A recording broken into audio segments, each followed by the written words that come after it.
This channel does not promote any violent, harmful, or illegal activities. All content provided by this channel is meant for an educational purpose only. এত ভয় পেয়ে আছি যে 4 দিনের মধ্যে কলকাতা দখল, ঠক করে কাঁপছি শুধু নয়, যে কোনো মুহূর্তে তো কলকাতা দখল হয়ে যাবে।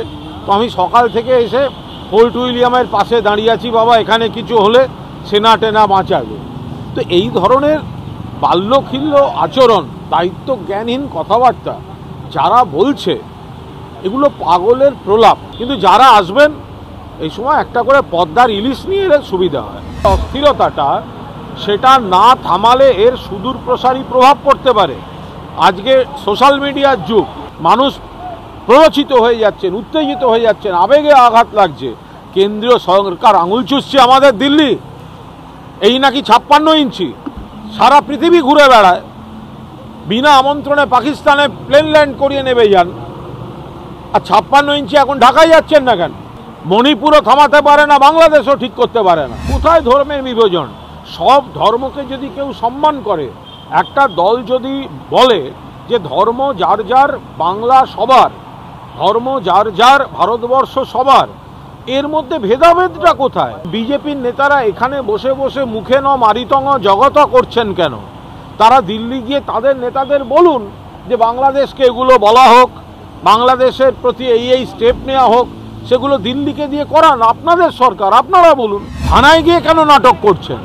বিজেপি নেতাদের বলবো, চ্যালেঞ্জ করব, যান যেখানে মেরেছেন, বাড়ির মধ্যে ঢুকে মেরেছেন, সেই পাড়ায় গিয়ে সেই সদ্য বিধবা রমণীর সামনে গিয়ে দাঁড়ান, হাত জোড় করে ক্ষমা চেয়ে আসুন। আর তিনি আপনাদের যা যা বলবেন সেটা আপনারা লাইভ টেলিকাস্ট করুন, দেখতে পাবেন। দুধ কা দুধ, পানি কা পানি হয়ে যাবে। এত রকম বিভ্রান্তিকর প্রচার চলছিল, তাতে কনফিউজড হয়ে কিছু এমন পদক্ষেপ নিয়েছেন যেটা দলের সিনিয়র নেতা হিসেবে সেটা কোনো অবস্থাতেই কাম্য ছিল না। এবং তিনি ক্রমশ বুঝতে পারছেন যে বহু মিথ্যা তথ্য, ভুল খবর সেই সময় ছড়িয়ে দেওয়া হয়েছিল, এবং তিনি সেই সবের ফাঁদে পা দিয়ে কিছু ভুল পদক্ষেপ নিয়ে ফেলেছেন। কিন্তু তিনি পরিষ্কার জানিয়েছেন তিনি মমতা বন্দ্যোপাধ্যায়ের বাইরে ছিলেন না এবং বাইরে থাকতেও চান না, এবং তার তরফ থেকে যে ভুল হয়েছে সেটা তিনি মাননীয় নেত্রীকে কমিউনিকেট করেছেন।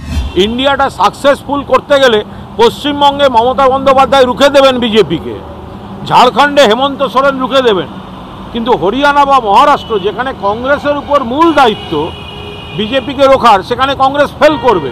এটা কি করে হতে পারে?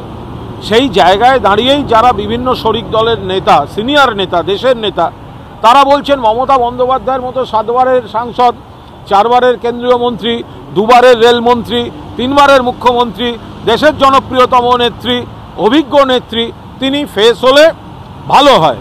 এটা নিয়ে তো মমতা বন্দ্যোপাধ্যায় নিজে কিছু বলেননি, তাহলে কংগ্রেস এত লাফাচ্ছে কেন?